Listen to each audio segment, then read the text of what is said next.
and Gio. BT and Sal. Kevin and Tiki. Keith McPherson, your nighttime host on The Fan. On The Fan. On the fan. On The Fan.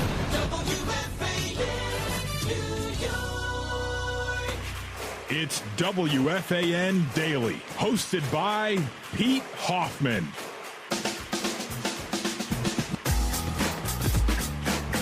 What's up, everybody? It is Pete Hoffman returning for the first time in about a week. Nobody cares, but I was sick. I'm back. I ain't sick no more. I feel way better, and I needed that refresher, that break for a week. So I'm back now. I feel much better. Thank you very much. If anybody does care, if nobody cares, let's talk a little hockey real quick before we get into the bigger news of the day. But just happened a little while ago. The New York Rangers get shut out again at home. And let me tell you something. This team is starting to piss me off in a way where I want it blown up. Like I've been talking about it for a while now, right? Artemi Panarin, Mika Zibanejad, we can go through the old veterans on this team. There needs to be a way to get them off of this roster as soon as possible. And the first person that you can get rid of is Alexis Lafreniere, because I am tired of hearing, and I love the guys on MSG. I love Laviolette. I love everybody on there that breaks it down. They break it down perfectly. But Steve Laviolette today was saying that the Rangers were so close to scoring in the first period, they'll get one soon. It's going to happen. They're right there. At the end of the second period was like, that was wrong, but they're still so close. And then at the end of the game, it's like, they were still really close and still a big old donut. At home, they are the worst team in the NHL. They have 1 point at home. 1 point. They haven't won a game yet. Okay?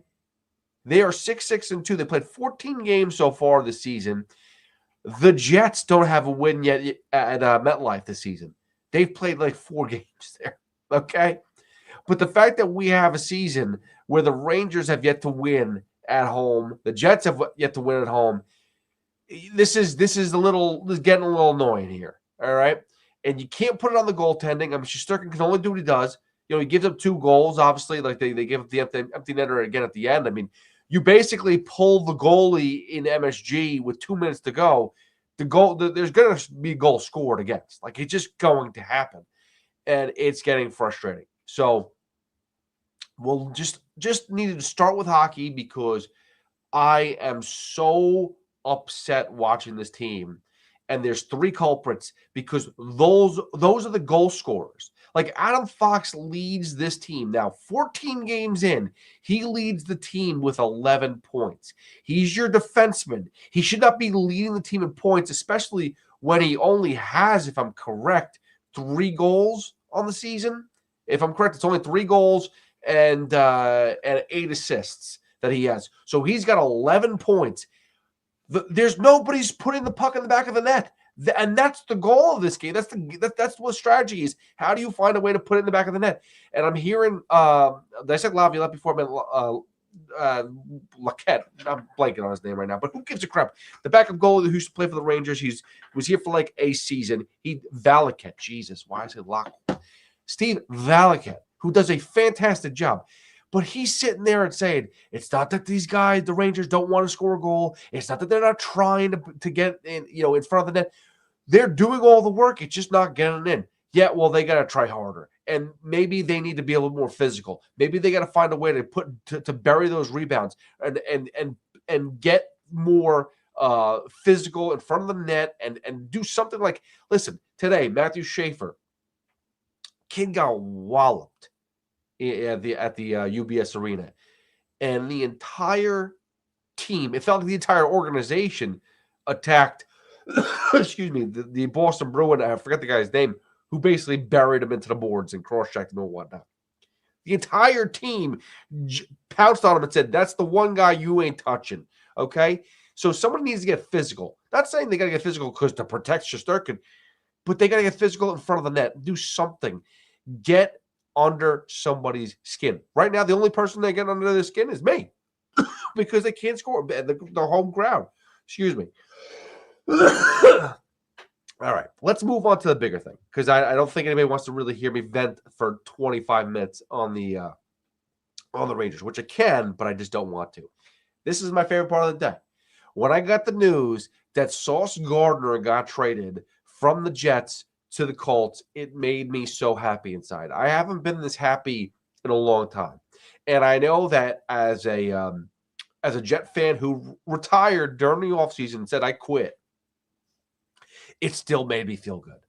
It still made me feel amazing because the reasons why I quit were because of things like signing Sauce Gardner to a long-term deal when he's done absolutely nothing for this team.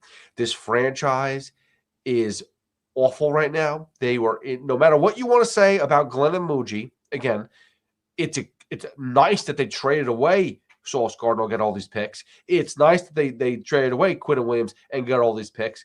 But let's see what they build that to. Are they gonna, actually draft talent? Are they gonna actually start to win games? Are they gonna find a quarterback? Like let's really see. Right now, it's a good day for Jets fans because there's hope. There is hope. And that's something that they haven't been able to talk about in a while. Think about it. Think about what's happened here, okay? On the day that Nick Mangold passes away, the Jets get their first win of the season. On the day that they bury the man in New Jersey, they go out and make two of the biggest trades in team history, maybe. We'll see how impactful those picks are going to be. But, maybe there's something about just irony or whatever the case is, but maybe because Nick Mangold was great. I never talked about it, and I apologize that I wasn't able to talk about it. The only thing I ever said was about that first win of the season was don't get too excited because it's not guaranteeing anything. Like the team is not trending upwards this season. The team is still really bad. And just because they won a game against a bad Bengals defense, guess who just traded away the better defensive players on the team? The Bengals. The Bengals are basically giving up too. So you have two bad teams playing each other. The Jets got the better of the Bengals that day. Okay, that being said, let's move forward. I wanted to remind Jets fans that don't jump ahead just yet. Live in the moment, live in the suck, because that's what's happening. This team sucks. And let's just see where it goes from here. Yes, you could be happy about the win. Be happy that Nick Mangold on a day where you hear that your captain, your center, one of the best players to ever wear the green and white had passed away, that you got a victory. And now on a day where they, bury him, this could be very impactful. And that would be amazing. And that, to me, would be an amazing story. And I would love it all. And I'm not trying to make it negative in any sort of way. But the point was, it hasn't happened yet. So we have to have a little bit of reality at the same time. But the storylines are there. The storylines are, unfortunately, something like this bad thing that happened to Nick Mangold happened, but yet we could celebrate because maybe, hey, you could talk about curses, you could talk about things that you want, but maybe this is the thing that just, he's looking over the Jets fans now. And now because of that, things are going to get better. Something positive, whatever the positive spin is, there is one there. Let's just wait for it to happen first before we start to preach about it. That's why I was telling my kids, don't get excited that you score a run in a baseball game or a football game or whatever it is. Get happy that you score, okay. But let's not pop the champagne yet because you still got innings to go. Did anybody watch the World Series? Did anybody see that the Miguel Rojas tied the game in the ninth inning? I mean, I'm sure everybody in those stands were ready to go and going into that ninth inning, we're ready to go and pop open liquor bottles and just get crazy. But you got to win the game first. You got to start getting right.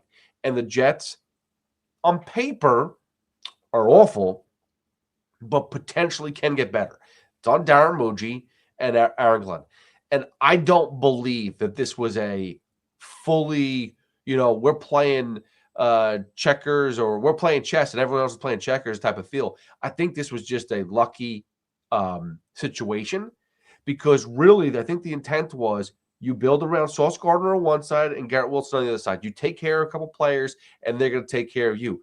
Gardner was the guy that I was always concerned about because I always felt he was selfish, and I always felt that he didn't really care. Once the team started to be bad, he wanted to be out of here, and that wasn't going to change right away. So he got money, and he still was bad. Didn't look motivated, I got to be honest, at times. No matter what numbers say, and no matter how, well, he didn't give a bunch of touchdowns. He's not doing anything impactful on the field, okay? If you're not doing anything impactful on the field, to me, you're nothing. You're nothing, okay?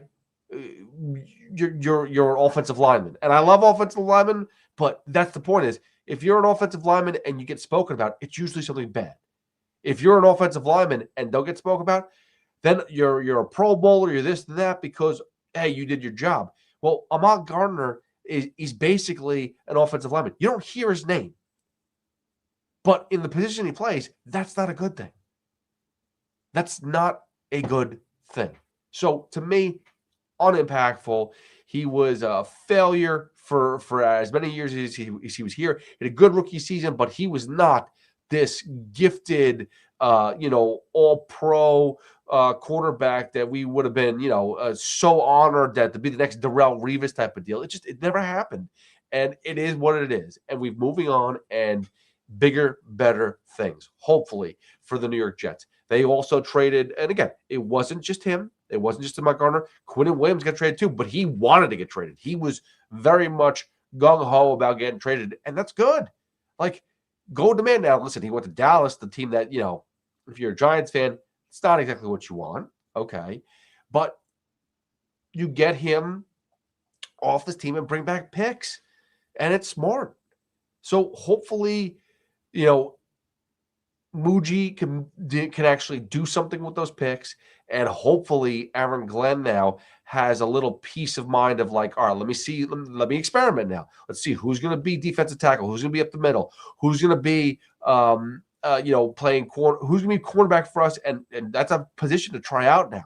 Now you got some opportunities. Maybe there's some young guys that you've been looking to try out, but you got sauce that you got to play. Well, you got 8 games to go or 9 games to go, so maybe the Jets now have a better opportunity to see if some of these players that they haven't really been able to see, which there's not many, I don't think, but maybe there is somebody. Maybe somebody gets waived and you can claim them and bring them on the team. You just never know. That being said, I'm happy, and Jets fans should be happy. It's the first time in a while. And again, I'm not going to say that oh, there we go. We trust this regime. They know what they're doing. But the reality is they made a smart decision. They realized this wasn't working. And that's why I go back to Joe Douglas. Hey, you're the man who went and picked this unbelievable roster, knew what you were doing. And we all sat there and said, Robert Saleh was the issue. Robert Saleh was the issue, and it wasn't the coaching. It wasn't the GM, it was the coaching. I beg to differ. I think a lot of it was Joe Douglas. A lot of it was Joe Douglas, which is why too when you sit there and you talk about what's going on with the Giants, it kind of goes hand in hand. And unfortunately, like Brian Dable and Joe Shane, they're kind of attached at the hip right now. No matter what you want, no matter what you say, it's very tough to sit there and say, oh, get one and not get, let one stay and without the other. I think they kind of both got to be here. I think that Brian Dable is currently right now working well with the quarterback. Like, no matter what you want to say, they're working well together. And because of that, Shane's got to go out there and get him more talent. Now, listen, did Joe Shane draft Malik Neighbors? Yeah, he did. Where is Malik Neighbors? He's hurt. Did he draft Cam Scatterbo? Yeah, he did. How good was Cam Scatterbo when he was playing? He was great. He's hurt. So those two players, and it's unfortunate because it feels like one injury for the New York Giants is the death of a season. And that stinks. But that's really what it comes down to, I feel like. Whenever the Giants have something working, which the offense has been working. I mean, you can't tell me scoring in 6 straight first quarters with Jackson Dart that the offense isn't working, right? The Giants went like 3 or 4 years, I feel like, before they were able to score, a touchdown on their first drive of the game or touchdown in the first quarter. They've had 6 straight games where they've been able to drive down the field and score a touchdown. If not their first drive, later on during the quarter, they'd be able to still be able to do it in the first quarter. I mean, that's impressive. But the problem is those 2 guys got injured, so now it's the talent level is very much weighted. Unfortunately, you could sit there and talk about Darius Slayton. You could sit there and talk about Wan'Dale Robinson and Tyrone Tracy. Go through the list of players they have. Malik Neighbors and Cam Scatterbo are like elite players right now. Like, those guys are top level players. They're difference makers. Unfortunately, Wan'Dale Robinson is a good receiver, but he's not a difference maker. And that is a problem because the difference makers are not here. Dio Johnson could be. He's got to catch balls. Like, that is the biggest issue right now with the Giants. They're not catching footballs, and it's been like this for years. It's not just – I mean, think about this. Think about the history, the strong history of tight ends with the New York Giants. Go back to Howard Cross. You've had strong history of tight ends with on the New York Giants, and yet somehow, over the past 10 years, you just can't get somebody who holds onto the ball. Like, Evan Ingram was supposed to be that guy, and he just couldn't do it. Darren Waller came in here. He's supposed to be that guy. He quit on the team. And then he goes to Miami. In the first game, I think he had like 3 touchdowns when he came back. He could have been good here. He quit. He legitimately quit. So you got now Theo Johnson, who has shown a ton of signs that he could be that type of guy. There's just too many drops. And those are killing drives, and they're killing offensively killing drives. And then again, you go back to the discipline issues. You go against the fact that the referees are screwing the Giants left and right. I mean, it's not a good season at all. But do you want to see the rest of the season what Daboll can do with Jackson Dart? I do. And I believe that those 2 will be able to figure out more wins the rest of the season because they've been close, even with injuries all over the place. I mean, everywhere. Holland, Paulson Adebo, with the cornerback situation is just absurd. I mean, think about this. Once those 2 guys went down, once Paulson Adebo and Javon Holland went down in that Denver game, that's when 33 points were put up on the board for the Denver Broncos, okay? And the defense has been affected the past 2 weeks since them too because they haven't been back. So you're missing 2 key secondary players. And whatever's going on with Dexter Lawrence, I mean, you've heard Carl Banks and everybody else rip him, but I mean, what if there's something serious going on with Dexter Lawrence? If he's healthy, if he's not healthy, who knows? But there is clearly issues with the defense. And then you got Brian Burns, who's killing it.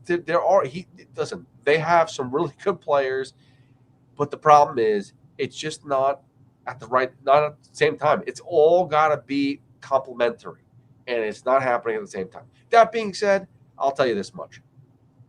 When it comes down to it, if you give Daboll and Dart these next 8 games, and they can win 4 of them, they can win all of them, to be honest with you.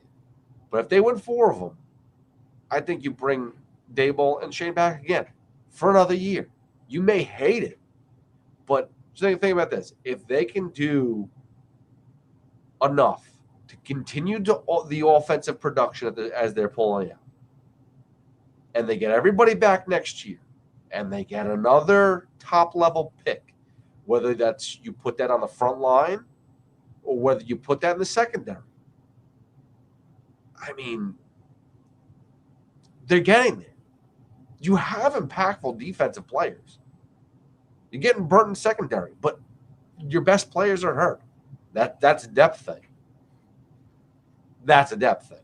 All right, listen. Again, we started out talking about the Rangers, and that really destroyed me because I can't stand watching them right now because at home they are complete and utter ass.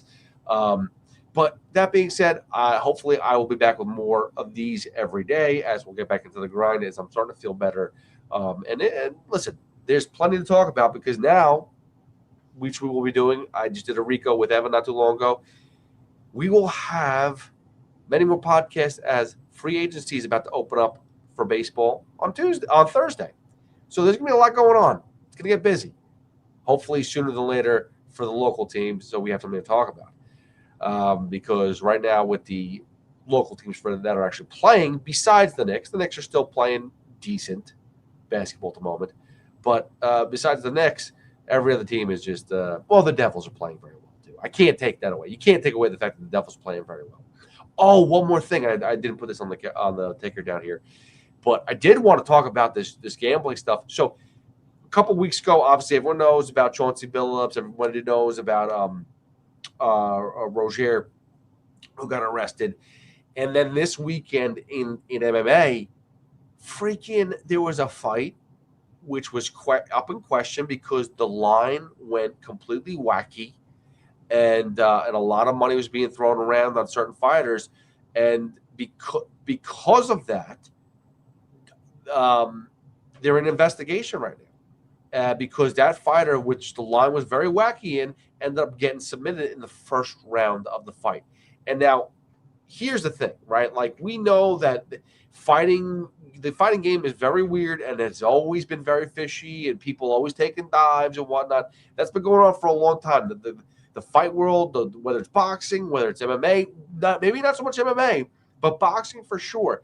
And then we heard that thing a couple of years ago. I'm blanking on the guy's name, but it was a coach and his basically his camp were doing dirty things where their fighters were going into the cage injured, but they were able to hide it, and they were favored X amount to win, and then they have somebody else put a bet in. This guy ends up going down the first round with some kind of injury. Oops. And all of a sudden we're cashing in and we're all having a payday. And a lot of those guys got arrested. And I'm not really sure where they're at right now, if they're in jail or whatever the case is. But now this recent fight from the weekend in the UFC, something similar happened. Not injury-wise, but he got tapped out super quick, and he was the favorite. And then the line moved, and everyone's like, what's going on here? And then he went in and get tapped super quick. So I listened to Dana White. I think he was on with TMZ, which I hate that he's on with TMZ, but that's what he's doing. He was on with TMZ, and they asked him a bunch of stuff, and he basically said that they were in touch with the FBI right away. And he was shocked when he saw all these fighters come on record saying that, oh, this is not the first time. I've been offered money to take dives in the past, blah, blah, blah. And he's like, well, why the hell did you not tell me? And I get both sides of it, right? Like, you get somebody to go, dude, listen, we can hook you up. You take a dive, we pay you off, and you just blow them off, type of thing. Like, whatever. And not even thinking about it. Maybe it's the day of a fight. Maybe it's whatever it is. I'm sure it's not something that's constantly in your ear, but I'm sure that something maybe in passing was, oh wait, that was for real. Who knows, right? And then on the other side, there's Dana White going, we don't fix fights. We don't do crap like that. What's wrong with you? Why would that even be a thing? Why would you not tell me? Because I'll nip that in the bud right now. Excuse me. Either way, that's going to be an issue because there were people saying that there was a lot of other fighters that have gone. You go through other, fights that the money had changed, randomly towards the beginning of the fight, and people that we've seen, get, favorites get tapped and knocked out or whatever the case is. So the UFC is going to be investigated for a while now too. So it's just this whole gambling ring thing is the NBA really started it, but now everything is going to have a close eye. It is real. And I said it too, a couple of weeks ago with the whole cheating stuff with the Philadelphia Eagles. When you have a tush push that you don't know how to call it, and the refs, don't know what the hell they're doing, and Kayvon Thibodeau steals the ball from Jalen Hurts before the whistle. And then they go, well, there was intent of a whistle, so and because of forward progress, and this is the other thing, or whatever. And yet the Eagles get the ball back. There's no penalties called. There's no nothing. it is absurd to think that there's at times when you're looking at these things that there's not some sort of like fix on certain plays or calls from New York or whatever the case is. So, excuse me, I have to go because I can't stop coughing. But there will be more from this gambling incident. All right. Thank you very much for listening to another episode of WFAN Daily. I will hopefully be back as long as I'm healthy. And it was good to be back. It's not good to be a Ranger fan, though. All right, guys. I'll see you later. Peace.